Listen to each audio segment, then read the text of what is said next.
자, 수업을 할까 합니다. 네, 이렇게 다 죽으려고 이렇게 피곤해가지고. 어제 뭐 했는데? 발표했다고? 그럼 뭐였죠? 발표 자료 만들었다고? 자, 오늘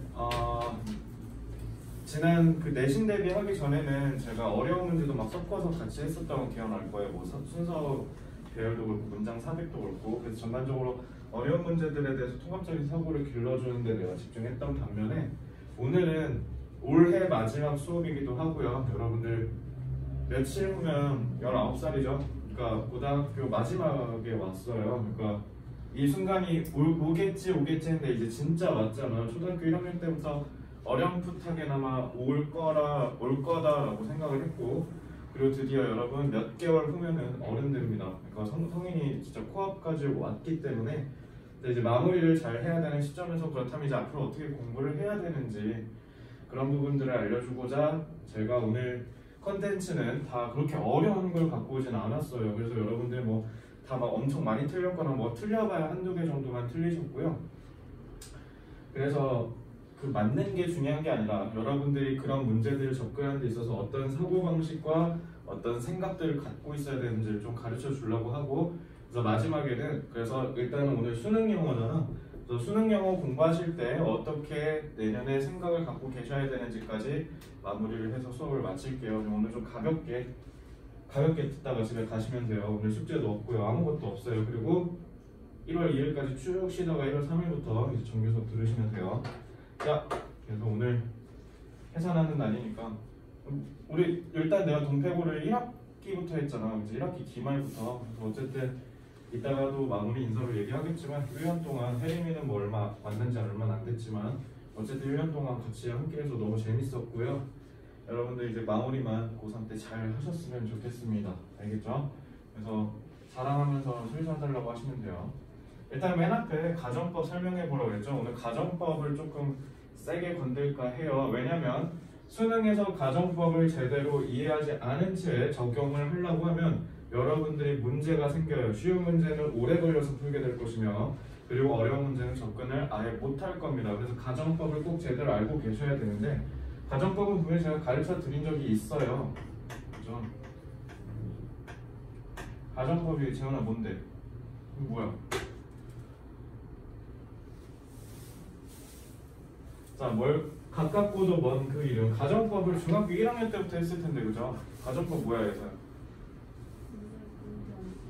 눈에 보이지 않는 걸 표현하는 거야? 눈에 보이지 않는 걸 표현한다고 하면 잘못된 거예요. 왜냐면 눈에 보이지 않는 걸 통해서 세상을 표현한다고 해야 돼. 이게 조금 엄밀히 다른 말이지만, 근데 다시 한번 그러면 이렇게 해보자. 어떤 한 개념이 이해가 안 되면 내가 늘 얘기했잖아. 서양에서 건너온 학문들, 니네가 배우는 거의 대부분의 학문은요, 이것과 대립되는 거를 먼저 잡아서 그거 이해한 다음에 끌고 와서 대립시키면 되게 편해요. 나중에 너네 고3 때 개념 공부할 때 이거 한번 잘 써봐. 알겠지?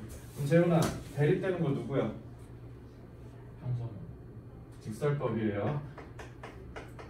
직설법은 말 자체가 쉽잖아. 그럼 혜림아, 직설법은 무슨 말이야? 직설적이다라고 보통 얘기 많이 하죠. 뭐죠? 있는 그대로, 보이는 그대로 표현하는 거. 그럼 이와 대립되는 가정법은요, 보이는 그대로 표현하는 게 아니라 보이지 않는 걸로 표현하는 거야. 그러니까 보이지 않는 걸로 보이는 걸 표현하는 거라고요. 알겠죠? 그래서 이런 대립법을 갖고 있고요. 그러면 우리가 가정법을 어떻게 쓰는지를 문법상으로 이해를 해야 될 거 아니에요, 그렇지? 그래서 내가 맨 앞에 태초에 시제부터 시작을 했던 거 기억나실 거예요. 자, 동사랑 조동사로 나눌게요. 그냥 동사만 쓰는 경우랑 조동사 뒤에 동사원을 쓰는 경우 이렇게 나눠보도록 하겠습니다. 오늘 예서야, 동사는 기본적으로 뭐일 때 쓴다고 했어?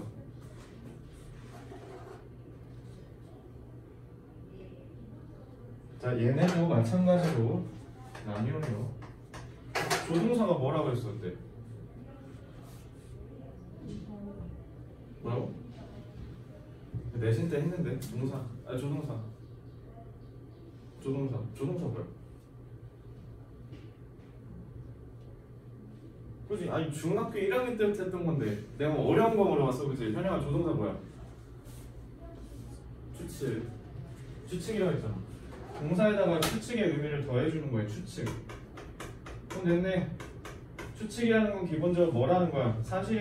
사실이다라는 게 잘 모를 때 그러니까 사실인지 다시 사실인다는 거를 알지 못할 때 쓰는 거죠. 무슨 말인지 알아요? 그러니까 동사를 쓸 때는 뭐야? 100% 사실일 때 쓰는 거라고요. 알겠죠? 그럼 동사로 쓸 때 시제를 현재 시제와 과거 시제로 나눌 수 있어요. 그럼 재훈아, 내가 시제랑 시간이랑 관련이 있다 했어, 없다 했어? 영어에서 없다고 제가 얘기를 했어요. 이거 왜 그러냐면 선생님 혹시 시제가 영어로 뭔지 알아? 텐스예요, 텐스. 그럼 텐스는 무슨 말이에요? 텐스 아는 사람? 긴장이라는 뜻이야. 그러니까 이게 내가 사건을 묘사하는 데 있어서 이 사건이 나한테 긴장감을 얼마나 주냐 안 주냐의 차이로 나눈 거기 때문에 이거 시간이랑 전혀 무관해요. 알겠죠? 우리나라 사람들이 가장 오인한 게 이거 시제예요. 그러니까 현재 시제랑 과거 시제는요 그냥 기본적으로 세상을 표현하는 방법의 차이라고 얘기를 했죠. 그래서 현재 시제는 그래서 현영아 내가 뭐라고 했어?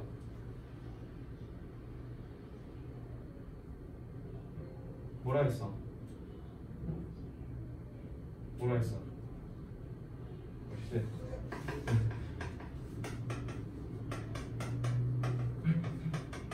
그래서 사실을 표현한다 했잖아. 사실 그대로 눈에 보이는 거. 혜림이 여기 맨 앞에 앉아 있는 거. 이게 사실이잖아. 그럼 현재 시제 쓰면 돼요. 알겠죠?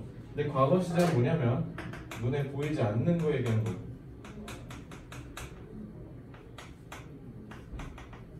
이해됐어? 그래서 혜림이 어제 너가 먹은 저녁은 너 이제 뇌 속에만 있죠?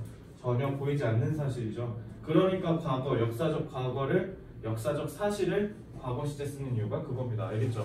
그래서 일단 기본적으로 사실을 표현하는데 눈에 보이는 걸 표현하면 현재고 눈에 보이지 않는 사실을 표현하면 과거야. 알겠어?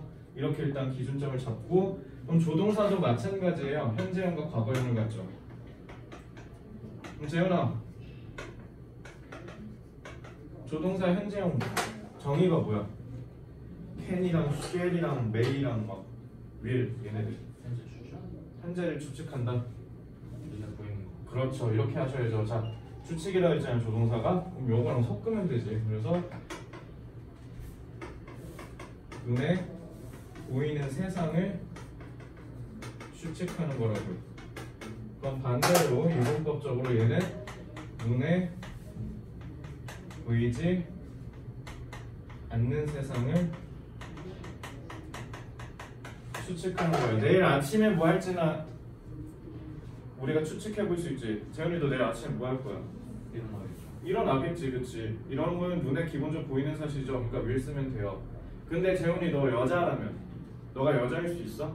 가능성이 사실상 떨어지죠. 근데 너가 여자라고 상상해보고 짐작해볼 수는 있잖아. 이제 눈에 보이지 않는 세상이네. 그러니까 그때는 우주라고 하면 된다고. 됐죠? 시간이랑 전혀 무관해요. 현재랑 과거라는 말은. 알겠죠? 그럼 이렇게 하면 이제 가정법 끝났죠. 잘 봐. 가정법은 보이지 않는 걸로 표현하는 거라 했잖아. 그지? 그럼 기본적으로 보이지 않으니까 사실이야, 사실이 아니야? 사실이 아니지. 그러면은 가정법은 무조건 조동사라는 개념을 써야 되는데 보이지 않는 걸 통해 표현하는 거네. 그래서 요거 써야 돼요. 그래서 무조건 가정법을 쓰려면 would, could, should, might가 없으면 성립이 불가능합니다. if절로 가정법을 구분하지 말라 그랬어요. 그래서 조동사에 과거형이 들어가면 가정법이다 라고 하시라고요. 알겠죠? 이렇게 하셔야 가정법을 너네가 제대로 써먹을 수 있다고. 알겠지? 그러면 잘 봐. 가정법인 거를 간파하는 방법은 아까 말씀드렸듯이 would, could, should, might로 보면 돼요. 그죠? 근데 여기서 끝나면 안 돼. would, could, should, might라고 너네가 가정법이라고 파악을 하면 그 다음에 바로 뭐 하셔야 되냐면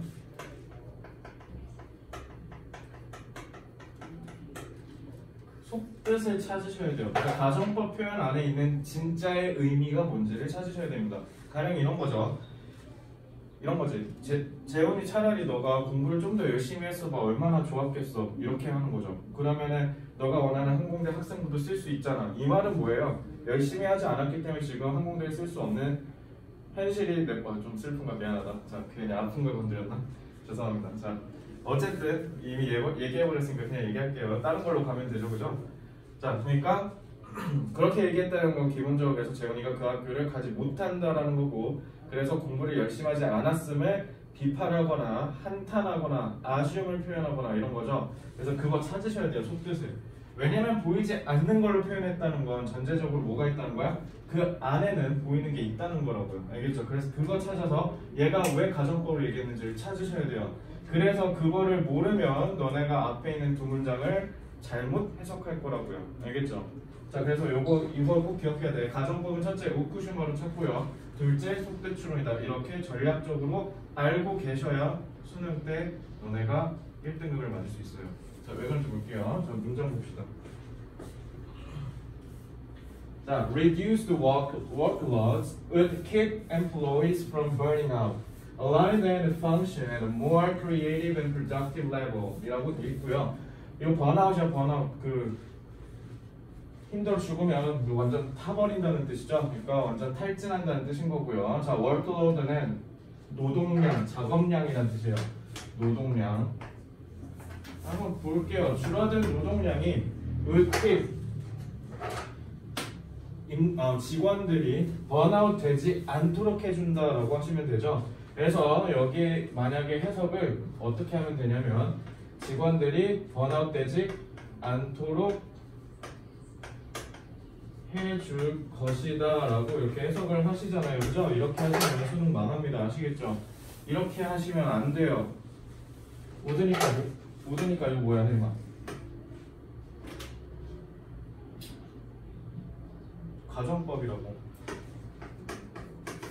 그래서 우쿠시마로 가정법 찾았지. 그 다음에 뭐 해야 된다고 헬마? 그 문제로 이제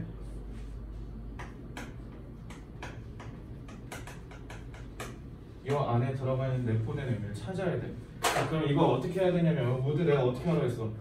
잠깐만. 해석할 때 할 것이었다가 아니라 할 것이다가 아니라 할 텐데.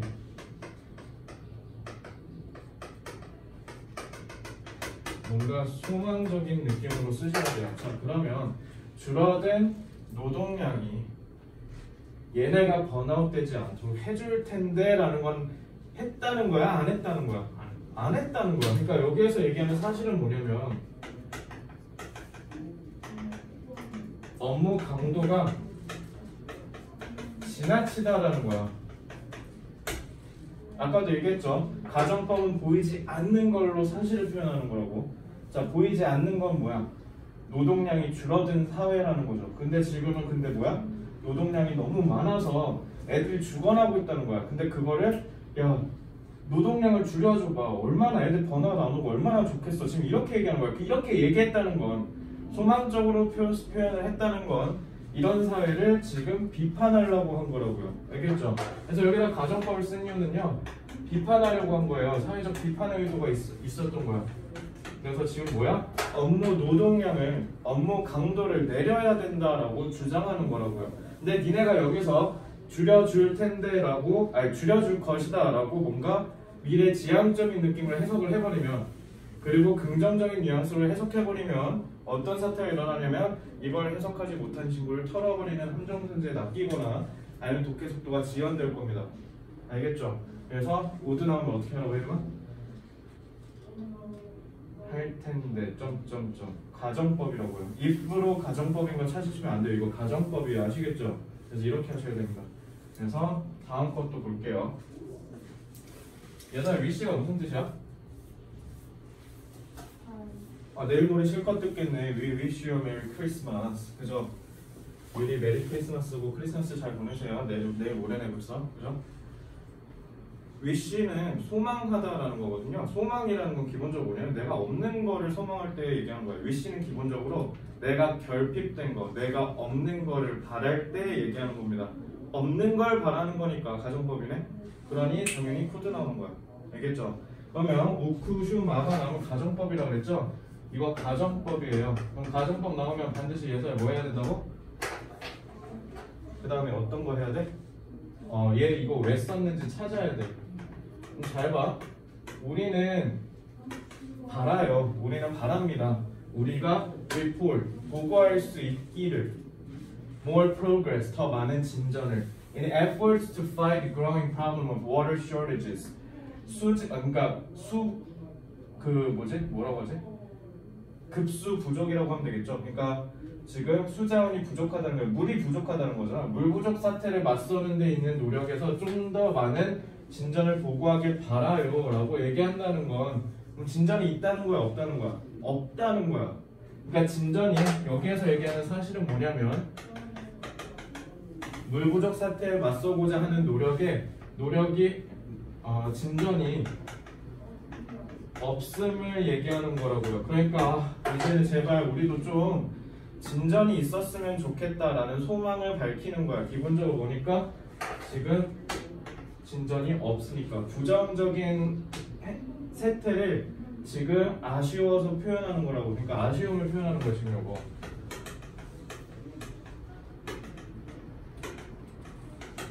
이렇게 속뜻을 찾으셔야 돼요. 그래서 그러면 여기서 분명히 출제자는 뭐를 건들 거냐면 지금 현재 실태는 물이 부족해서 난리다. 노력을 하고 있는데도 노력이 역부족하다라는 걸 분명히 건들 겁니다. 알겠죠? 이렇게 가정법인 거를 여러분들이 간파하셔야 돼요. 알겠죠? 자, 그 다음에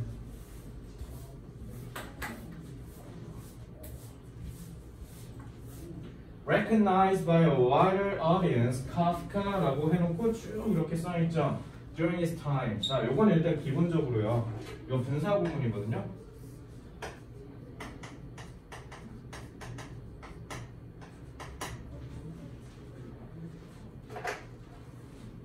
So recognized by a wider audience, 더 넓은, 더 큰 청중에 의해서, 관객에 의해서 인정받는데요. 그럼에도 불구하고 일단 기본적으로 양보절을 지금 분사구문으로 깐 겁니다. 알겠죠? 그래놓고 카프카는요.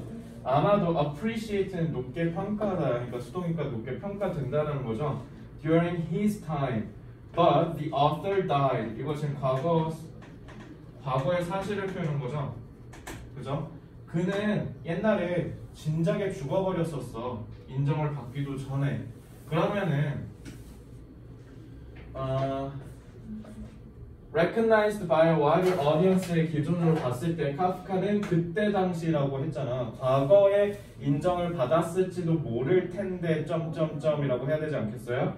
그러니까 가정법 쓰여야겠죠. 그래서 may 쓰시면 탈락이고요. 이제 might랑 might be appreciated이랑 might have been appreciated 차이인 거잖아. 이거는 가정법 과거라고 하고 가정법 과거 완료라고 하죠.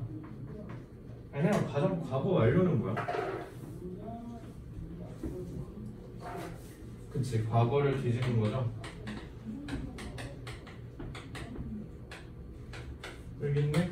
과거잖아, 그죠? 그러니까 한 몇 번? 한 뭐야? I have been appreciated이라고 하신 거죠. 그래서 이것도 가정법 표현이었던 겁니다. 이해됐나요? 그래서 가정법 이렇게 보셔야 됩니다. 알겠죠?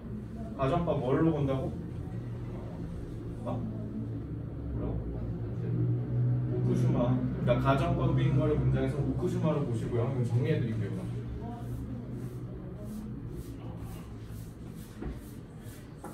일단 가정법 너무 복잡하고 어렵게 알고 있으면 안 돼. 되게 쉽게 알고 있어야 문장에서 보인단 말이야. 딱 정리할게. 가정법은요. 기본적으로 좀 이렇게 보이지 않는 것을 상상할 때 쓰는 거야. 알겠지? 가정법은 보이지 않는 거, 눈에 보이지 않는 걸 상상할 때 쓰는 겁니다. 그래서 현영이가 20살일 때, 예서가 7살일 때, 재훈이가 남자일 때, 막 이런 거 있지? 그래서 혜림이가 정발구가 아니라 동패구일 때, 이런 거 다 지금 사실이 아니라 내 머릿속에서 상상한 거잖아. 그지? 이런 거 쓰려면 싹 다 가정법 써야 돼. 알겠죠? 나중에 시간 되시면요, 넷플릭스에 한번 미친 척하고 자막에다 영어 자막 한번 틀어봐. 가정법이요, 진짜 1분에 한 번씩 나와. 너네가 가정법을 제대로 모르고 있으면 당연히 수능도 문제가 생기는데 나중에 너네 그냥 영어가 수능에서 끝날 리가 만무하죠. 너는 평생 괴롭힐 거야. 관제사 하시는데. 그죠? 그러니까 영어를 한다는 것 자체에서 가정법을 모르면 영어의 세계에서 절반을 다 날려먹는 거야. 왜냐면 상상할 때 쓰는 거기 때문에. 근데 이게 문제는 영어만 그런 게 아니라 스페인어, 이탈리아, 프랑스어 다 똑같다고요. 알겠죠? 그래서 유럽 언어 공통의 문법으로 쓰이는 게 가정법이기 때문에 여러분들 이거 모르시면 나중에 제2 외국어 배울 때도 문제가 생겨요. 그러니까 이거 반드시 꼭 기억하셔야 되고요. 그래서 두 가지로 기억합시다. 형태상으로는 어떻게 쓴다?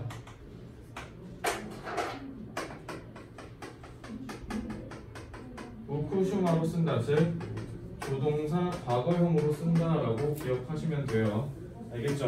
그리고 두 번째로 그러면 형태를 통해서 우리가 이제 어떤 걸 해야 되냐, 의미상으로는 우리가 뭐를 찾아내야 되냐라고 하면 여기에서 속뜻을 추론한다라고 생각하시면 됩니다. 이 속뜻이라는 건 제가 늘 뭐라고 얘기하냐면요, 필자가 가정법을 사용한 의도를 찾으시면 됩니다. 알겠죠? 그래서 이 두 가지만 기억하세요. 그래서 첫째, 우쿠시마를 통해서 가정법인 걸 간파하시고 가정법인 걸 안 다음에 그 가정법 표현에 들어가 있는 사실적인 정보를 뽑아내라고요. 알겠죠? 아까 내가 했던 것처럼 그래서 재훈이가 공부를 열심히 하지 못해서 학생 부정을 쓰지 못하는구나 라는 사실적 정보를 뽑아낸 거랑 똑같다고요. 그리고 아까도 마찬가지로 줄어든 노동량이 애들을 번아웃시키지 않을 텐데 라는 건 그럼 지금 사실은 뭐냐면 노동량이 어마어마해서 직원들이 죽어나고 있다라는 세태적 비판의 의도를 찾으셔야 된다고요. 알겠죠? 이게 되지 않으면 여러분들 나중에 원어민들이랑 원활한 의사소통 자체가 안 될 겁니다. 알겠죠? 자, 그러면 가정법 다 끝났으니까 자, 1번 풀고요. 1번 풀고 좀만 쉴게요. 여러분들 좀 되게 힘드신 것 같아서 1번만 딱 보고 1번은 되게 쉬운 문제예요. 이거 틀리면 당연히 진짜 좀 세게 얘기해서 진짜 자살하셔야 돼요. 수능날 이거 틀리면 88점, 78점 같은 점수 나와요. 여기에서 절대 틀리면 안 되겠죠. 정답률이 이게 올해 6월 평가원 모의고사였어요. 그리고 요거를 틀린 사람은 전국에 100명 중에 8명밖에 안 됐다는 거 알겠죠? 그러니까 무조건 맞아야 되는 문제인데 그럼 내가 왜 가져왔냐? 자, 아마 대부분의 학생들이 자 이거 다 읽었다 치고 막 과학 어쩌고저쩌고 나오니까 과학 얘기 하겠죠. 그래서 주장 문제는요, 저 답이에요 하고 손드는 직접적인 연결 포인트, 답의 포인트가 되는 문장이 써 있어요. 근데 당연히 시간을 너네가 좀 쓰게 만들니까 한 아래쯤에 배치하거든요. 그래서 여러분들이 아까 다 잘 읽으셨어요. 니네가 뭐뭐 해야 뭐뭐 할 필요가 있다는 뜻이죠. 여기가 주장 부분이거든요.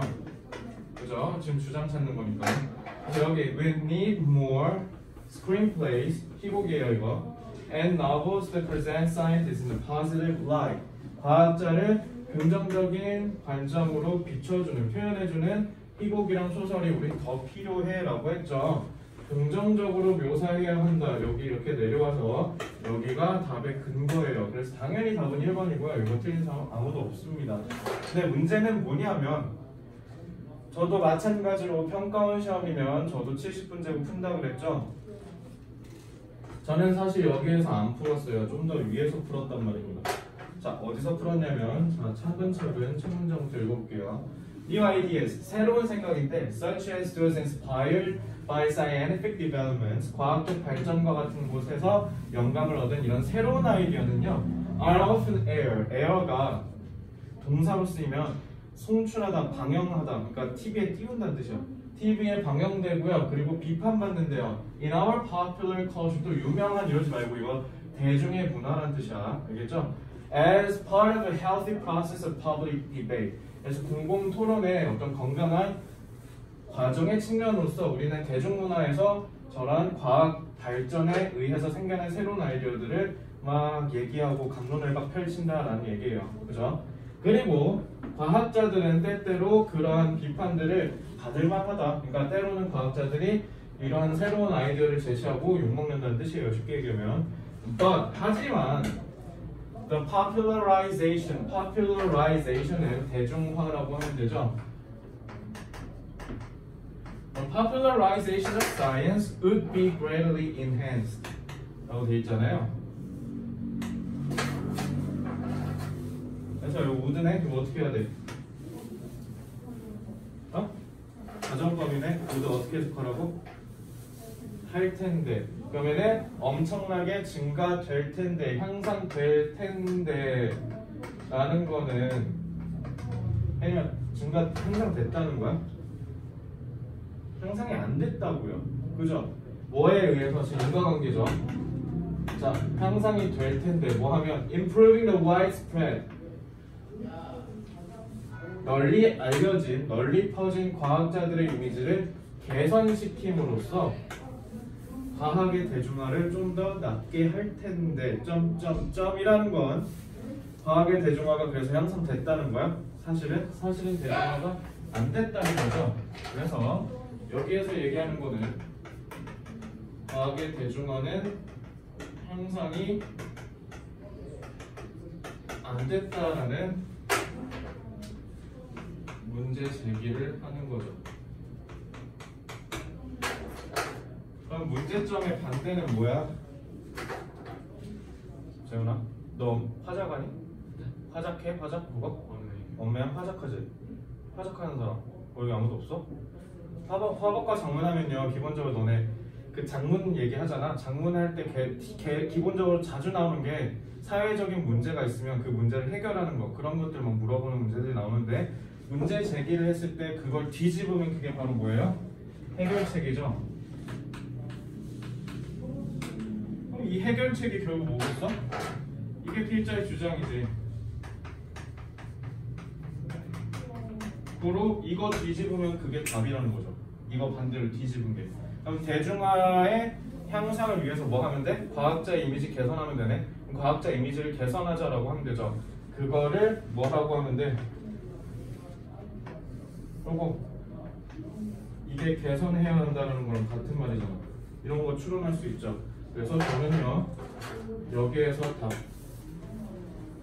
답을 1번이라고 했어요. 실제로 올해 6월 평가원 때 저는 여기 읽고 1번하고 넘어갔습니다. 그래서 여기가 저는 shortcut S라고 생각해요. 이렇게 여러분들이 문법을 아는 만큼 잘 보이는 거라고요.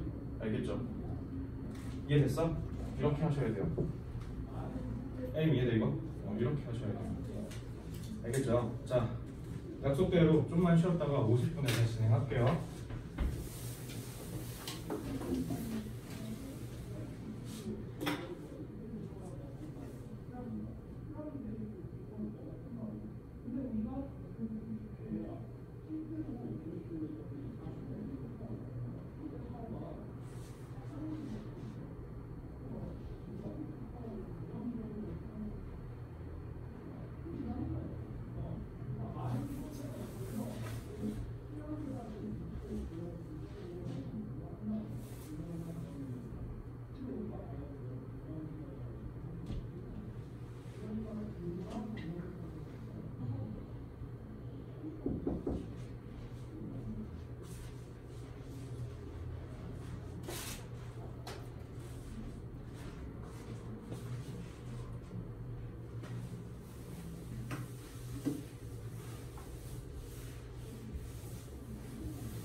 약국이 몇 시까지 하나?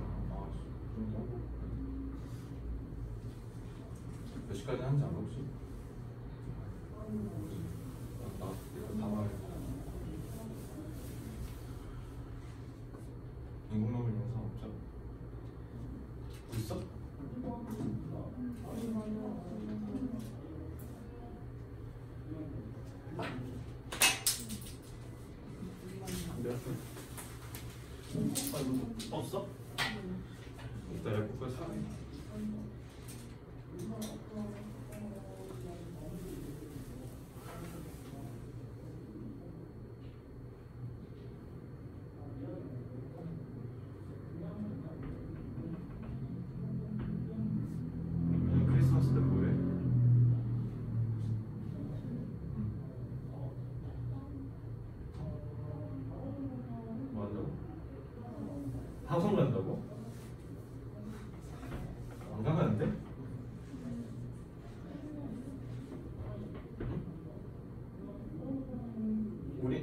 거 안 와도 되는 거 알지? 오지 마세요.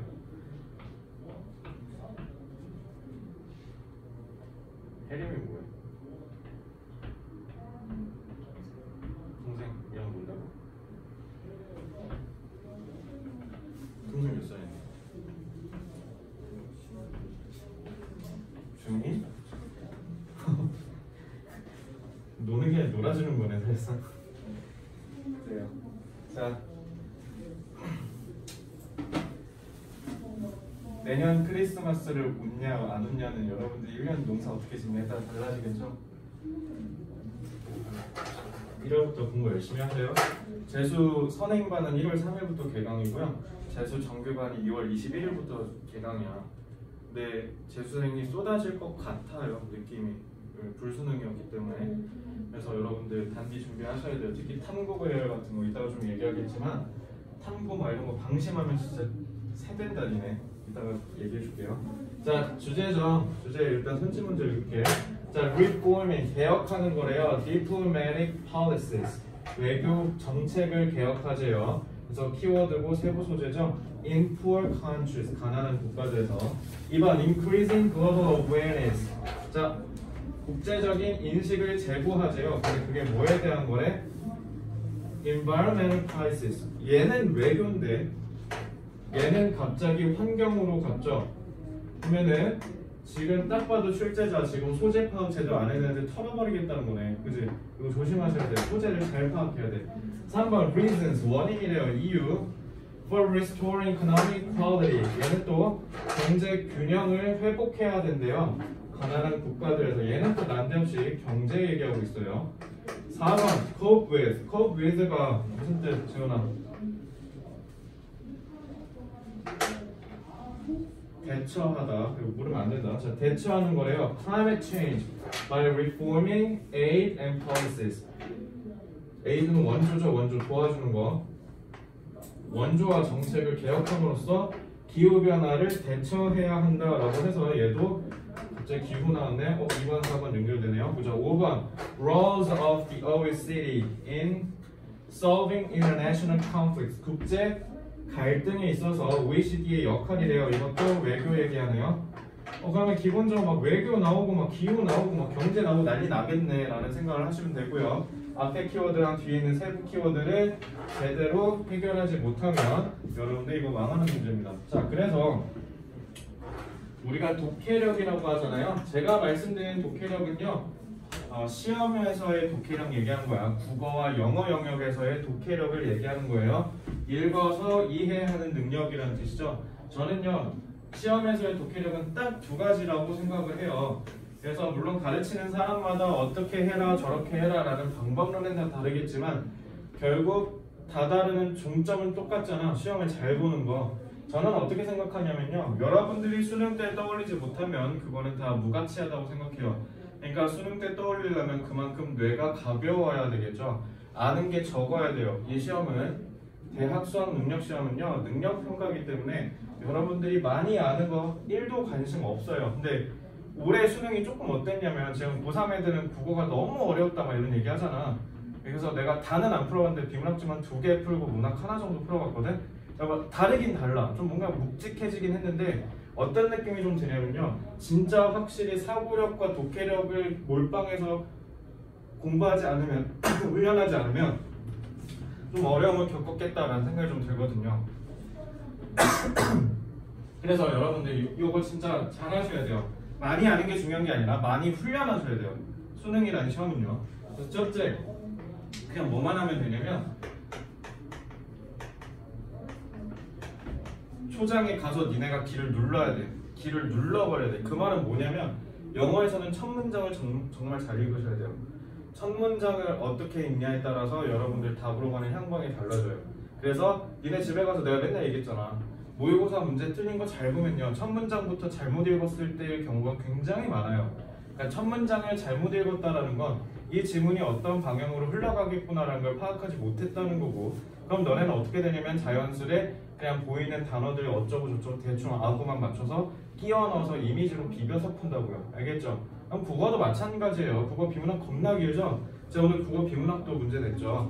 뭐 실제로 2018학년도 대학 수학 능력 시험 때 1등급 컷이 국어가 80이었던 걸 기억하거든요. 이번 불수능급에 거의 엄청나게 폭탄급으로 어려웠던 국어 영역이었어. 거기서 한 문제를 가져온 거, 한 지문 가져온 건데 그 지문에 문제가 무려 몇 개가 딸려 있었었냐면 7개가 딸려 있었었거든. 시간이 모자라서 7개를 찍었는데 다 틀렸으면 3등급에서 출발해요. 대참사였겠죠. 그러니까 그만큼 되게 중요했고 어려운 문제였는데 그 문제에서 많이들 털렸습니다. 자, 그럼 기선제압을 한 다음에 그 다음에 하셔야 되는 건 뭐냐면 흐름을 파악한다라고 얘기해요.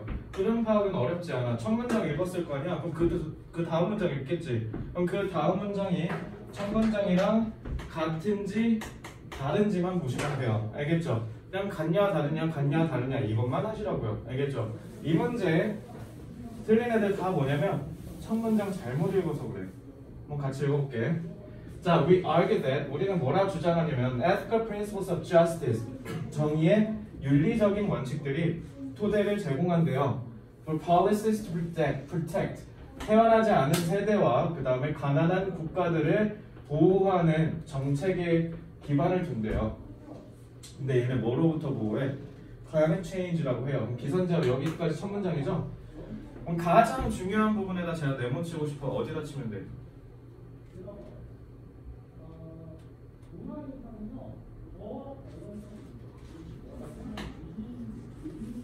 여기다 치셔야죠. 기후 변화로부터 애들을 지킨다는 거야. 윤리적인 얘기를 하겠다라고 한 게 아니라 미래 세대와 그 다음에 가난한 국가들을 지키려면 근데 뭐로부터 지킨다고? 기후 변화로부터 지킨다고. 요게 제일 중요했다고요. 이거 묻고하고 넘어간 애들 다 털렸던 거야. 교수님 진짜 치사한 게 뭐냐면 climate change를 이 이후로 더는 언급을 안 해요. 그죠? 그러니까 첫 문장에서 climate change를 핵심으로 잡지 못한 학생들은 여기서 갑자기 안드로메다로 빠져서 몇 번을 고르냐? 3번, 1번을 고릅니다. 많은 학생이 3번, 1번 골라서 털렸었어요. 자, 볼게요. Related issues arise in connection with current and persistently inadequate aid for these nations. 그래서 관련된 이슈들이 마구마구 생겨나는데 그게 다 뭐 때문에 일어난다? Inadequate, 부적절한이네, 부정어죠. 그래서 부적절한 aid, 원조가 원인이 된다는 거죠. 이러한 국가들은 당연히 poorest countries 얘기한 거고요. 빈곤국들에 대한 원조가 불충분해서 문제가 생긴다고요. 알겠죠? 그러면 지금 여기서 얘 지금 뭐 했어? 문제점 제기했네. 그럼 이거 뒤집은 게 해결책이죠. 그 다음 볼게요. 자, increasing aid for the world's poorest peoples. 원조를 증가시키자 가난한 민족들에게. 그럼 그거는 essential, 긍정이네. part of effective mitigation. 효과적인 완화가 되어줄 수 있어요. 그죠? 그러면은 inadequate이랑 increasing이랑 서로 대립관계죠. 원조가 불충분하니까 원조를 그래서 늘리자. 그러면은 뭐가 완화된다? 뭐가 완화된다는 거야, 태훈아?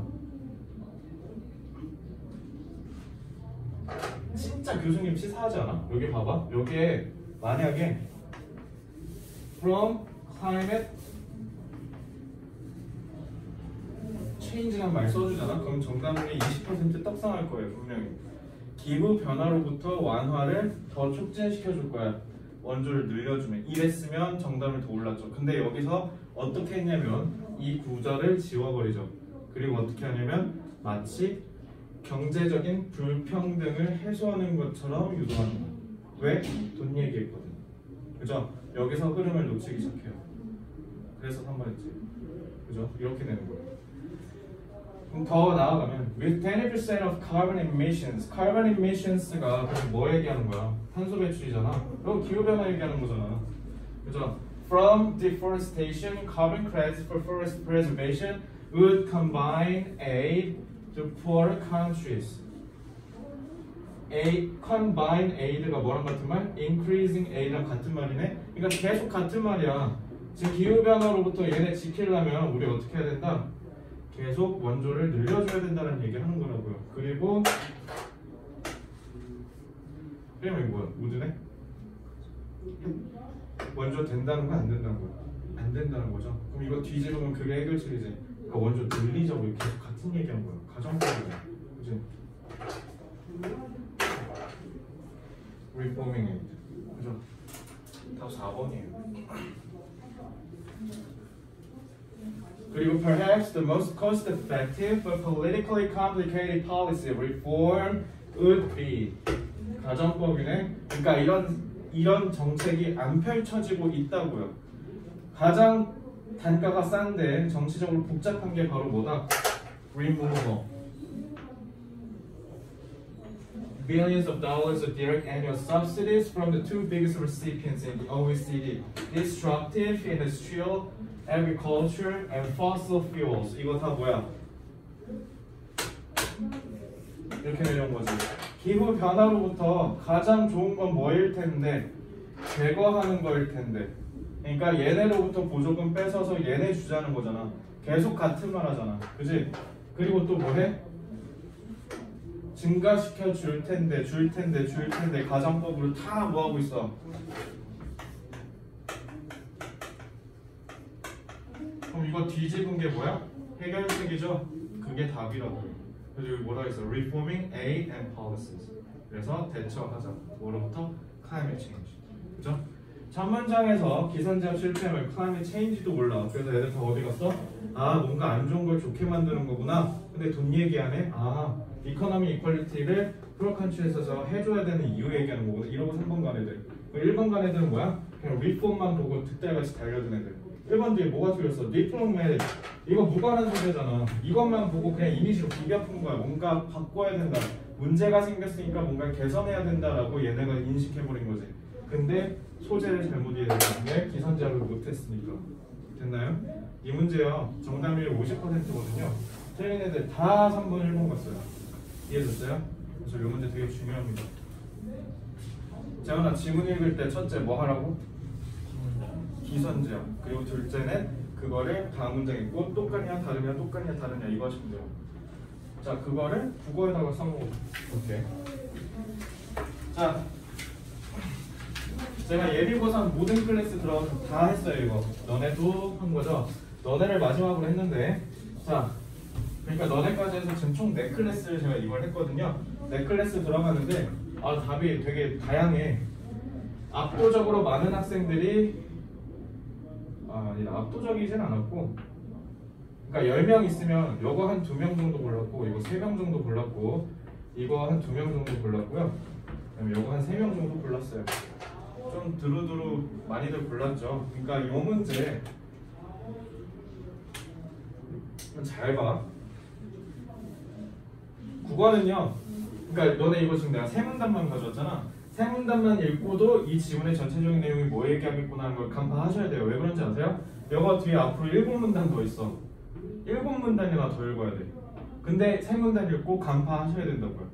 얘가 대체로 무슨 얘기할 건지. 보세요. 정부는 국민 생활에 영향을 미치는 활동의 총체인 정책의 목표를 효과적으로 달성하기 위해 정책 수단의 특성을 고려하여 정책을 수행한다. 정책 얘기하나 봐. 그죠? 정책 수단은 이런 특징을 갖는다. 자, 수능 국어는요, 기본적으로 이런 식으로 성질이나 성격을 열거하면 반드시 순서대로 설명을 할 겁니다. 그리고 순서대로 설명을 제대로 이해했는지 물어보는 문제를 출제할 거기 때문에 전반적으로 너네가 기선제압을 하는 데 있어서 이거 중요해, 지훈아? 안 중요하죠. 나중에 문제 풀러 돌아올 때 읽으시면 돼요. 그래서 이런 식으로 표시만 해놓고 도식화만 해놓고 패스하시면 돼요. 뭐는 정책 수단은 여러한 특징을 갖는구나. 그래서 정책 수단에 대한 특성을 얘기한 거예요. 알겠죠? 그래서 이 지문에서 너네가 기선제압을 여기서 하고 뭐라고 했어야 돼?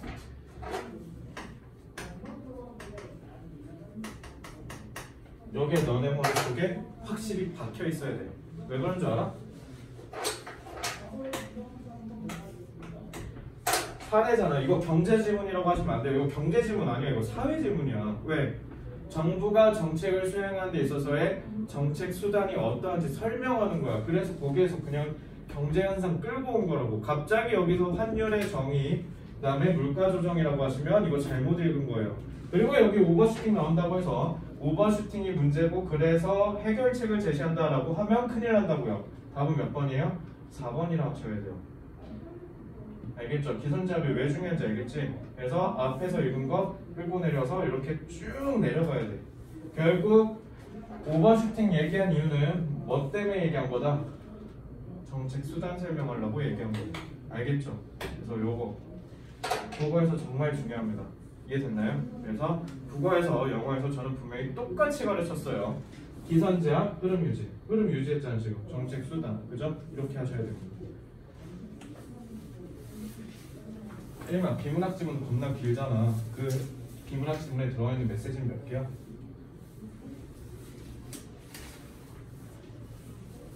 하나야 무조건. 지문이 길잖아. 그래서 너네 대부분 비문학 지문 틀릴 때 어떤 현상이 일어나냐면 다 읽어놓고 나 지금 뭐 읽었지? 이러면 망하는 거야. 다 읽고 나서 메시지가 하나로 도출되셔야 돼요. 이해됐나요?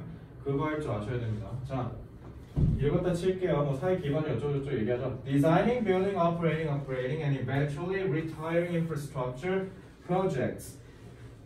retire는요. 자동사로 쓰면 물러나다. 자, 그래서 은퇴하다는 뜻이죠. 그래서 자동사로 많이 쓰이는데 지금 자동사가 아니라 뒤에 목적에 있는 거 보니까 타동사로 해야겠죠. 그래서 물러나게 하다라고 하시면 돼요. 퇴역시키다라고 하시면 되겠죠. 그래서 infrastructure projects는 expensive process. 아주 비싸대요. 그러니까 사회 기반 시설과 관련된 모든 일련의 활동들은 다 비싸대. 기선제압 했죠. 일단 기본적으로 infrastructure에 대한 얘기를 하겠네요. 자, 이렇게 해서 기선제압 하고 그 다음 거를 읽어볼게요. As aging infrastructure is repaired and retrofitted, and as new infrastructure is constructed, incorporating future risks from climate change impacts into their design, construction, and operation must become routine. must지. 이거 주장이네. 그죠? 그래서 infrastructure 얘기하겠다는 건 알겠는데 얘 지금 뭐 하래? Incorporating future risks from climate change impacts. 얘는 반드시 루틴, 일상이 되어야 된다. 여기가 답의 근거죠. incorporate. 그래서 여기서 때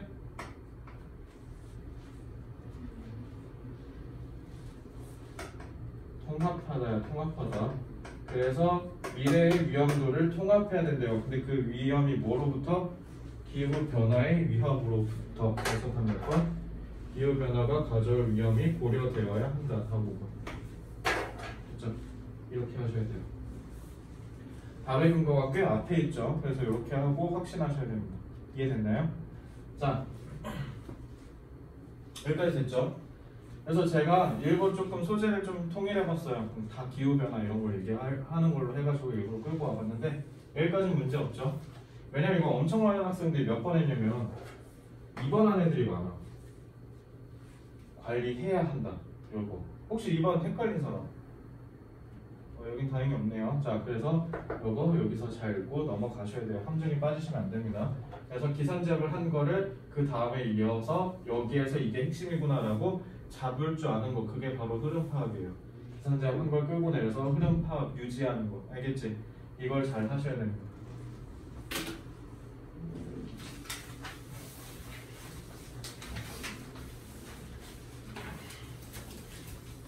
자, 이건 기출문제긴 한데 어디서 가져왔냐면 사관학교 기출문제예요. 사관학교 기출문제가 조금 또라이같이 내는 걸로 유명한데 얘 왜 또라이 같냐면 잘 봐, 여기까지가 첫 문장이야.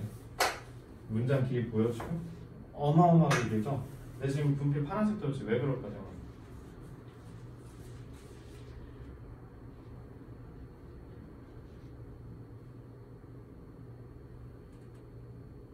어법적인 포인트가 있으니까 파란색이지 않겠어? 뭐 무슨 어법이 들어갔을까? 무슨 어법? 아는 사람? 30초 드릴게요. 잘 보세요. 문장 기니까.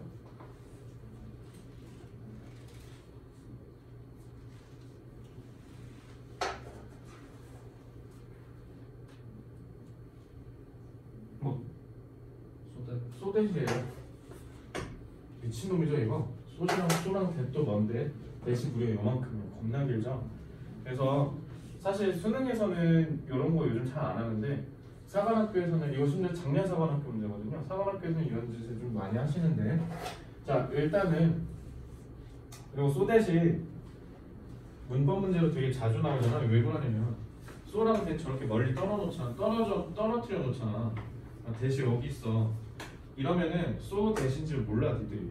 그래가지고 여기다가 앞에다 교묘하게 어떻게 하냐면 명사를 이렇게 배치해놔. 그리고 여기다가 위치라고 해놓는 거죠. 그럼 마치 너네가 어떻게 앞에 선행사니까 아 이거 관계절이구나 라고 헷갈리게 해, 일부러 소 대신 걸 못 보게 해가지고. 특히 이런 짓을 많이 하죠. 그래서 소대 구문 같은 경우는 사실 답이 없고요. 연습 정말 많이 하셔야 돼요. 연습 많이 하셔서 눈에 익히셔야 조금 보이시는 거라서. 왜냐면 소대 같은 경우 이건 진짜 뭐 어떻게 전략화를 해주기가 조금 어려워. 소랑 대을 그러니까 결론적으로 또 얘기하면요. 너네 나중에 만약에 미국 갔는데 에세이 쓰는데 교수님한테 쓰기 에세이를 이렇게 썼다. 진짜 싸대기 맞아요 진짜. 글 나중에 이렇게 쓰시면 안 돼요 진짜. 이거는 그거잖아. 니는 틀리게 하려고 일부러 괴랄하게 꼰 거잖아. 근데 진짜 실생활 가서 이렇게 쓰시면 진짜 뺨맞습니다. 글 쓰는 건 당연히 글을 읽는 사람을 고려해서 쉽게 쓰시는 게 제일 글을 잘 쓰는 거예요, 알겠죠? 그래서 그건 참고로 알아두시고 어쨌든 이거는 그렇다라는 거고 한번 같이 읽어볼게요. 이게 왜냐면 너네 첫 문장에서 좀 빡셌을 거야. 기선제압을 지금 무려 여기까지 지탱해야 되는데 문법적인 요소 때문에 여러분들 기선제압이 어렵게 되면 이 문제 대부분 틀린 애들 다 몇 번 갔냐면 이렇게 갔어요. 본인이 3번, 5번 하셨으면 틀린 겁니다. 그죠? 답은 몇 번인지 한번 봅시다. 엄청 느려요. 그러니까 쏘가 맨 앞으로 끌려나갔죠. 그럼 도치가 일어나는 이유는 뭐냐면 쏘가 너무 매우잖아. 그러면은 뒤에 있는 형용사를 꾸며줘야 될 거 아니야. 그럼 얘네가 앞으로 빨려나가겠지. 빨려나가면 당연히 문장 구조가 박살나니까 나는 지금 도치된 거야 라고 얘기를 해줘야 될 거 아니에요. 그죠? 그래서 저 도치 구문이죠.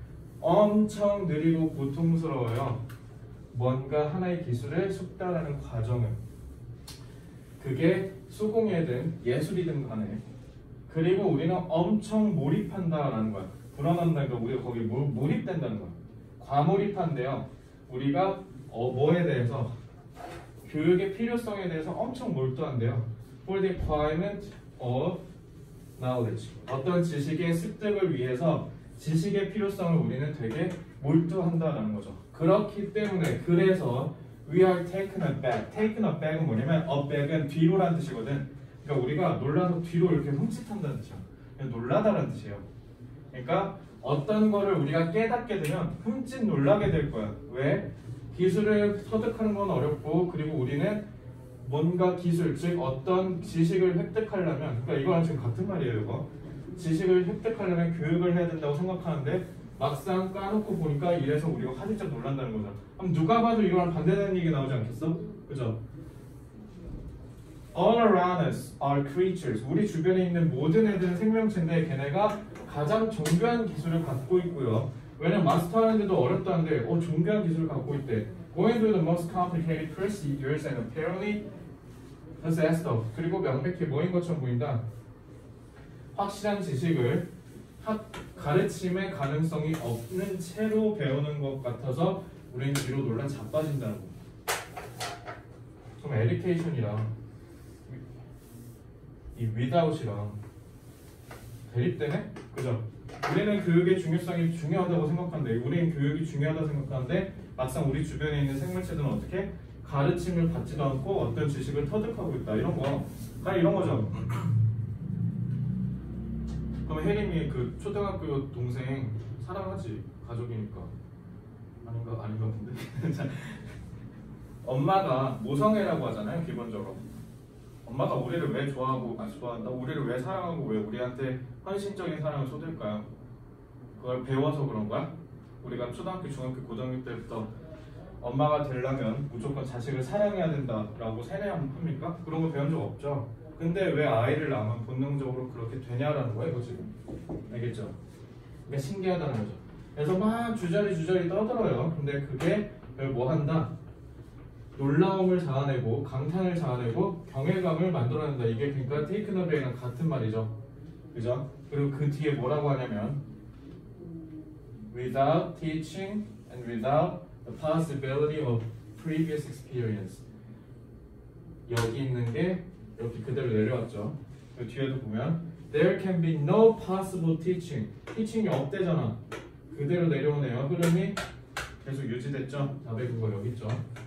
그래서 몇 번 하면 돼? without being taught. 3번은 티처라는 건 그러면 교육을 시킨다는 거잖아. 3번 오히려 반대되는 선지죠. 그죠? 그래서 이거 흐름 제대로 못 잡으면 털리는 겁니다. 이해됐죠? 그래서 이렇게 하셔서 여러분들이 기선제압을 한 다음에 흐름을 유지하면서 답을 찾을 수 있어야 되겠습니다. 혜림이 이렇게 풀었어? 네 문제 다? 아니면 보완하셔야 돼요. 알겠죠? 자, 제가 오늘 일부러 주제 제목 이런 간단한 문제들을 끌고 온 이유가 있는데요. 뒤에서 이거 설명해 드리려고 가져온 거예요. 혜림 여기 왜 앉아있어? 너 우리 학원 왜 왔어? 그러니까 앞으로도 왜 다닐 거야? 대학 가려고. 그쵸, 정답입니다. 자, 너네가 여기 앉아있는 이유는요, 영어 잘하려고도 아니고요. 영어 잘할 거면 시원스쿨 가세요. 아시겠죠? 그리고 영어 시험을 잘 보기 위해서도 아니에요. 알겠죠? 영어 학원인데 뭐 개소리냐라고 하시는데, 여러분들은 고3이잖아요. 중학교 1학년, 중학교 2학년 당연히 영어를 잘하게, 영어 시험을 잘 보게 하는데 초점을 맞추죠. 근데 여러분들은 고3이잖아요. 당신들은 대학을 가기 위해 여기 앉아있는 거야. 그죠? 그럼 대학을 가려면 대학을 가기 위한 전략에 맞춰서 공부하셔야 돼요. 수능이라는 시험은, 그리고 대입이라는 싸움은요, 전략이 없으면 안 돼요. 전략이 반을 차지해. 근데 본인이 그냥 이런 거야. 뭐 공부 열심히 하고 공부 잘하면 좋은 대학 가겠죠? 아니요, 큰일 나요. 왜냐면 가령 이런 거예요. 연세대랑 고려대도 그렇고요, 뭐 한양대랑 뭐 경희대랑 얘네들 있지, 다 내노라는 대학들이죠. 근데 얘네마다 반영 비율이 달라. 가령 이런 거야. 진짜 신기한 게, 예를 들어 131이 떴다 쳐. 그러면요, 고대는 붙을 수도 있는데 연대는 떨어질 수도 있어. 왜? 연대는 영어를 또 잘, 131이 아니라 131이면 연대 못 가죠 당연히. 1132. 그러니까 영어가 3등급이야. 영어가 3등급이면요, 고대, 공대는 될 수도 있거든요. 근데 연대가 안 될 수도 있어. 왜냐면 연대는 2등급이랑 3등급 격차가 엄청 커요. 그러니까 인서울대학 상위권 중에 연세대랑 경희대는요, 영어를 좀 빡세게 봐요. 한국 외대, 중앙대, 한양대, 막 얘네들은 1등급이랑 2등급, 3등급 차이가 막 그렇게 안 나. 그래서 만약에 수학을 내가 만점을 맞았는데 영어를 3등급을 맞았다. 내가 이 공대 갈 거다. 그럼 경희대, 중앙대 꼬실 수 있는데 반대로 경희대가 안 뚫릴 수도 있어. 그래서 그냥 유니버셜하게 생각하면요, 영어는 2등급만 맞으면 돼. 2등급 맞으면 여러분들 대학 가는데 전혀 지장이 없어요. 그래서 1등급 맞을 필요도 없고요, 그냥 2등급 맞으시면 돼요. 간단하죠? 왜냐면 영어 1등급 맞으려고 아득바득 공부하는 그 시간을 차라리 국어 수학에다 세이브 하셨으면 오히려 그게 더 낫는 장사거든요. 그래서 여러분들 영어는 무조건 최소로 공부하셔야 돼요. 알겠죠? 그러면 대학을 가는 방법에 있어서는 두 가지가 크게 있죠. 수시 전형과 정시 전형이요. 수시 전형에서 학생부랑 학생부 종합 전형을 썼거나 아니면 논술 같은 걸 쓰시면 뭐가 존재할 수도 있냐면 최저 등급이 존재할 수도 있어요. 근데 본인이 지원하는 대학이 최저 등급이 없으면 이건 필요 없어요. 그냥 3학년 1학기 때 내신 미친 듯이 몰빵하시고 면접 준비하시면 됩니다. 알겠죠? 그럼 제가 얘기하는 거 의미 없어요. 최저 등급이 없다면. 그러니까 여기서부터 이미 전략이 갈리지. 그러니까 본인이 무슨 대학을 가고 싶은지, 무슨 과를 가고 싶은지를 제대로 정하지 않은 채 3학년을 맞이하시면 아무리 공부를 잘해도 대학을 갈 수가 없다라는 게 문제입니다. 대학 정하셨어요? 그러면 생각해본 대학은 있을 거 아니에요? 어디 가고 싶어?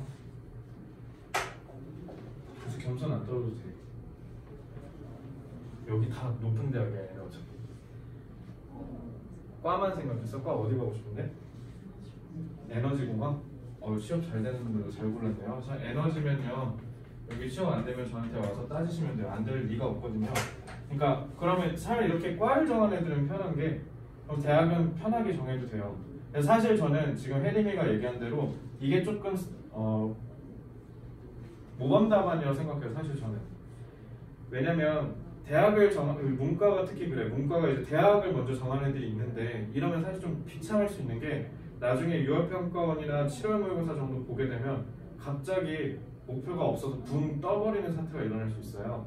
이제 그렇게 되는 애들이 이제 문과에서 많이 일어나는데, 지금 그러면 혜림이는 과를 정하니까 과만 에너지면 되지 대학 네임밸류가 어느 정도 떨어져도 상관없다는 거지. 뭐 예를 들어 인하대 에너지가 붙었다고 갈 거라는 거잖아.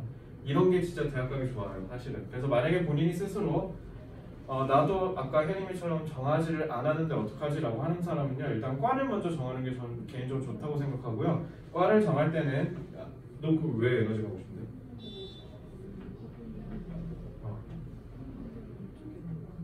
환경 쪽에 관심이 있어서요? 왜 관심이 생겼어?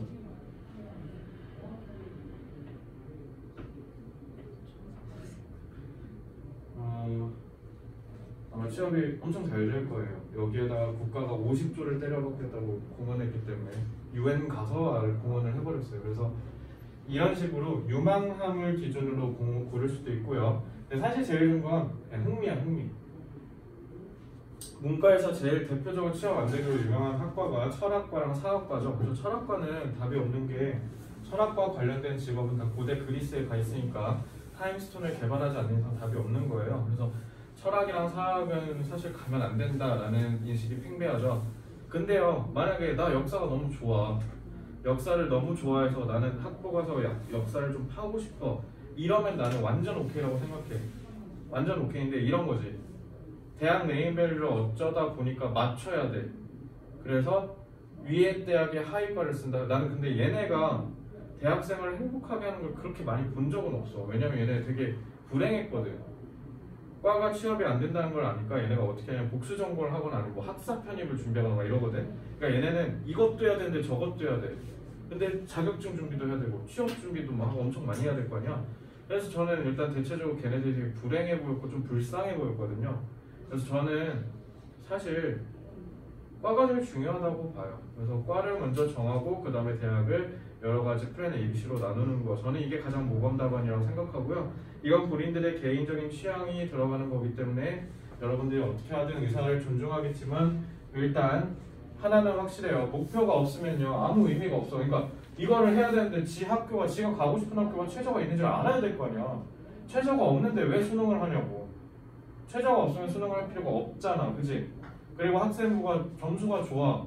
근데 혹시 몰라서 정시도 준비해볼래요? 라고. 예를 들어 학생부가 2.1이에요 2.1이면 문과 기준으로 한 상명대 정도 갈 수 있을 거야. 상명대에서 한성대 라인 그쯤이 갈 수 있는데, 만약에 본인이 그 대학 라인이 마음에 안 든다면 그러면은 논술을 따로 준비하거나 정시를 따로 준비해 볼 수는 있겠죠. 근데 그냥 난 한성대는 오케이인데 이런데 왜 수능을 하냐고. 한성대는 당연히 최저가 없을 텐데. 그러니까 자기가 뭘 이루고 싶은지를 먼저 정하시라고. 이거 다 뭐가 없으면 의미가 없다. 본인이 스스로 뭐를 이루고 싶은지 목표를 정하셔야 된다고요. 목표를 정한 채로 이제 내가 수시를 가네 정시를 가네가 나뉘겠죠. 정시 얘네는요, 그 정시를 병행해서 준비하는 애들은 아니야. 이거 정시 몰빵한 사람들 얘기하는 거예요. 그래서 본인이 만약에 정시 올인러가 됐다 라고 하면요, 영어 제일 안 중요해요. 영어 하지 마세요. 사실상 제일 중요한 건 수학을 많이 하셔야 됩니다. 문이과 통틀어서 수학 점수가 나오지 않으면 표준 점수 확보가 어렵기 때문에, 그래서 표준 점수를 물어보는 대학들을 쓸 수가 없는데, 그게 기본적으로 건국대, 동국대 이상이라고 생각하시면 돼요. 그 이상 라인의 대학은 수학이 2등급이 확보가 안 되면 사실상 지원이 불가능하니까 여러분들 반드시 열심히 하셔야 되고요. 정시 할 거야? 혜림이? 정시 뭔가 사이드에 아니면 정시를 진지하게 준비해야 돼. 그러니까 이거를 머뭇거리고 있으면 내년에 망하는 거야. 얘들 알겠지? 전략이 명확해야 돼. 나는 어떻게 가겠다. 학생부 종합전형을 가겠대. 근데 종합전형에 쓸만한 채택이랑 비교과가 하나도 안 되는데 종합전형 가겠다고 하면 자살행위죠. 학생부를 가겠다. 근데 학생부를 가는데 학생부인데 수능 최저가 있는데 수능 공부를 어떻게 해야 되는지를 안 정했다. 이러면 자살행위라고요. 알겠죠? 그래서 본인이 그걸 먼저 하셔야 되고, 그걸 잘 못하겠으면 저한테 오시면 돼요. 학생부 들고요. 알겠죠? 제가 다 도와드릴게요. 그래서 어쨌든 영어 영역이 제일 덜 중요해요. 정시를 준비하게 되면. 그래서 영어는 정말 찔끔하셔야 되고요. 그래서 그냥 수학 국어 미친듯이 파셔야 돼요. 그러고 나서 탐구를 하셔야 되는데, 특히 이제 최저 등급, 여긴 지금 수시를 고려하는 사람들도 있으니까 수시를 조금 집중적으로 얘기해 줄게요. 수시에서 최저 등급을 본다라고 하면요, 영어가 가장 1순위예요. 왜냐면 영어가 등급 따기가 제일 쉬워서 그래. 영어는 무조건 2등급만 맞으면 돼. 알겠지? 2등급으로 고정시켜서 이 영어를 갖추고요. 왜냐면 니네 여기서 영어가 제일 2등급 맞기가 쉬워요. 쌤 탐구는요. 탐구가 겁나 어려워. 너네 생각보다 탐구를 수능에서 50점 맞기가 엄청 어려워. 일단 하나만 얘기해주면요. 과학탐구, 사회탐구 둘 다도 아니고 둘 중에 하나라도 1등급 나온 애가 지금 내가 가르친 28명 중에 나한테 연락 온 애가 15명인데 걔네 성적표에서 딱 한 명이야. 15명 중에 한 명만 1등급 나왔어요. 나머지 다 2등급, 3등급, 4등급 막 이래. 알겠지? 근데 걔네가 다 이구동성으로 나한테 뭐라 했냐면 탐구는 자신 있어요 라고 분명히 얘기했던 애들이야. 근데 왜 3등급이 나오냐고. 무슨 말인지 알겠어? 탐구가 생각보다 어려워요. 그래서 아니 탐구에서는 2등급 잡으면 되죠 라고 하는 애들이 제일 많이 떨어져요. 그래서 탐구보다는요 일단 국어 수학을 그래서 안전빵으로 잡아놓은 오히려 역설적으로 수학이 제일 쉬워. 그래서 그런 면에서는 탐구보다. 그래서 영어를 1순위로 2등급 잡아두시고 국어 수학을 미친듯이 끌어올리셔야 돼요. 그래서 이과인데 나는 수학이 좀 더 잘하는 것 같다면 수학하시면 되고 본과인데 수학 자신 없으면 국어 하시면 돼요. 알겠죠? 그래서 이렇게 해서 커버하시기 바랍니다. 또 여기는 엄매를 고르신 분들이 많아서 조금 안심인데 엄매 고른 거 아마 후회하지 않으실 게 표점이 겁나 방어가 잘 돼요. 알겠죠? 그래서 예를 들면 화작 3등급이랑 엄매 3등급이랑 표점이 차이가 좀 있어요. 그래서 엄매 3등급이 훨씬 더 유리하기 때문에 엄매 고르신 거 아마 후회 안 하실 겁니다. 그래서 엄매 고른 사람은 인강 반드시 들으셔서 국어 문법의 빈틈이 절대 없어야겠습니다. 아시겠죠? 특히 동태는 엄매 한 지 얼마 안 됐잖아. 너네 그것도 까먹을라 갖다 휘발시키지 말고 공부해서 챙기세요. 다시 아시겠죠? 개념 공부가 까먹어서 날라가시면 안 됩니다. 그러면 의미가 없어요. 이해됐죠? 그렇게 하시면 되고 그 다음에 그래서 탐구를 맨 마지막에 하셔서 내년 2월부터 하셔도 돼요. 수시러들만. 알겠죠? 그래서 수시러들은 영어 공부 많이 하셔야 됩니다. 알겠죠? 자, 그래서 딱 잘라서 이렇게 얘기하면 돼. 그러니까 2, 3등급 나오기 쉬운 과목들에다가 몰빵하신다고 생각하시면 돼요. 수시는요. 알겠죠? 근데 정시는요. 무조건 1등급을 맞아야 되는 애들을 먼저 하셔야 돼요. 그래서 제가 아까 수학을 강조한 겁니다. 수학이랑 국어요. 알겠죠? 그렇게 하시면 되고요. 자, 그래서 결론적으로 말씀드리면요. 영어는 무조건 2등급만 맞으면 된다. 그러니까 80점이 어떤 어려운 난이도여도 나올 수 있게 너네가 공부하시면 돼요. 자, 그럼 2등급을 어떻게 맞냐? 일단은요, 너네 그 듣기 문제랑 그리고 얘네들 있지, 정답이 맨날 90 넘는 애들. 얘네들을 다 맞으면 57점이 나올 거예요. 그럼 이제 약 4등급에서 시작하는 거죠. 그래서 얘네들에서 하나라도 틀리면 안 돼. 무조건 다 맞아야 돼. 어떤 난이도가 있고 어떤 상황이 됐던 간에. 알겠죠? 그리고 그 다음에 이제 2단계가 뭐냐면, 그러니까 이런 거야. 그러니까 여기를 시간을 적게 쓰면서 다 맞아야 돼. 이게 무슨 말이냐면 혜림이 만약에 신경 문제 나오면 어떻게 그러면 처음부터 끝까지 다 읽어? 그렇게 하면 시간을 버리겠죠. 신경이 변하잖아. 그러면 무조건 극단적으로 변해 시험 문제 나오겠지. 그래서 대부분 긍정에서 부정, 부정에서 긍정이야. 왜냐면 처음이야 내가 탐험하는 거 그럼 긍정이죠. 기대되겠지 얘. 근데 여기서 지금 뭐래? 시간 낭비는 부정이죠. 그래서 다 몇 번 하면 돼요? 이렇게. 저 10초 만에 풀었죠. 이거 올해 수능이야. 올해 수능. 저번 달에 치렀던 올해 수능이에요. 그러니까 지금 저 어떻게 했어요? 이거 10초 만에 풀었죠. 그래서 1분 20초를 세이브해서 이거 다 빈칸에다 줘야 돼. 그냥 이해돼? 이게 전략이야. 그러니까 전략적으로 붙여야 돼요. 빨리. 자, 그 다음에 이제 2단계가 뭐냐면 저는 그걸 기본용 플러스라고 하는데 아까 그 57점에다가 정답이 6, 70 정도 나오는 6문제예요. 그래서 다 합쳐서 총 33문제인데 이거 다 맞으면 70점이었다. 그럼 이거 다 맞아야 3등급인 거죠. 그래서 이거 다 맞고 나머지가 이제 제일 어려운 거. 어휘, 어법, 빈칸, 순서, 삽입, 작문. 근데 여기에 정답률 70%들이 한 3문제 섞여 있거든. 얘네 합치면 70점 후반에서 80점 초반에 나와요. 그러니까 너네가 고루 말씀을 드리면 이 33문제 있죠. 2단계까지 이 33문제를 무조건 다 맞추면서 시간을 최대한 세이브해서 빨리 풀 수 있는 역량이 제일 중요하다라는 얘기입니다. 알겠죠? 그래서 이게 갖춰지면 무조건 2등급이 나와요. 알겠지? 그래서 이걸 꼭 명심하셔야 돼요. 그래서 수능은요 전략이 제일 중요해요. 전략. 어떻게 싸울 것인가에 대한 인사이트가 중요하니까 그냥 공부하시면 안 되고 그냥 읽고 그냥 문제 푸시면 안 돼요. 알겠죠? 그래서 전략적으로 대비하셔야 된다는 걸 말씀을 드리고요. 자, 오늘 끝이 났어요. 자, 코로나 때문에 1년 동안 되게 힘들었을 텐데 여러분들 1년 동안 정말 고생 많으셨고요. 문제는 지금까지가 고생이라고 생각하시면 안 돼요. 이제 앞으로 더 큰 고생이 1년 남았죠. 그래서 아마 여러분들 이 19년 인생에서 가장 빡센 1년이 될 겁니다. 그리고 내년에 코로나가 계속 될 거기 때문에 여러분들 되게 어려운 한 해가 또 시작될 것으로 예상이 되니까 조금만 더 참으시고요. 대신 니네 대학생 때는 코로나가 끝나지 않을까라는 조심스러운 희망적인 얘기를 좀 드리면서 여러분들 그래야 대학생활을 해야 될 거 아니야.